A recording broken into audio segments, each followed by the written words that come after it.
सच्ची दोस्ती हर किसी का मुकद्दर नहीं होती। मिले कोई सच्चा दोस्त तो उसकी कदर करना। दोस्ती जताई नहीं जाती, निभाई जाती है, चाहे साथ हो या ना हो।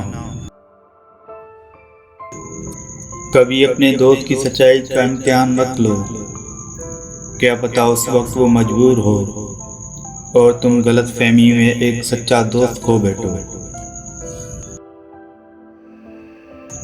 किसी से रोज मिलकर बातें करना दोस्ती नहीं, बल्कि किसी से बिछड़ कर उसे याद करना दोस्ती है। हर खुशी दिल के करीब नहीं होती, मोहब्बत गमों में शरीक नहीं होती। ए मेरे दोस्त, मेरी दोस्ती को सलामत रखना, क्योंकि हर किसी को दोस्ती नसीब नहीं होती।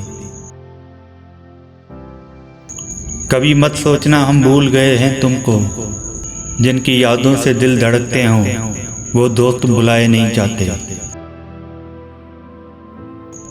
मिले होंगे हजारों तुम्हें मतलब से अपने, पर हम वो हैं जो बिना मतलब के मिले हैं तुम्हें।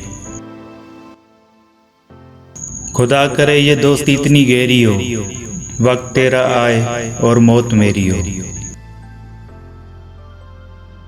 फिक्रे जिंदगी ने थोड़े फासले बढ़ा दिए, सब यार साथ ही थे अभी कल की बात है।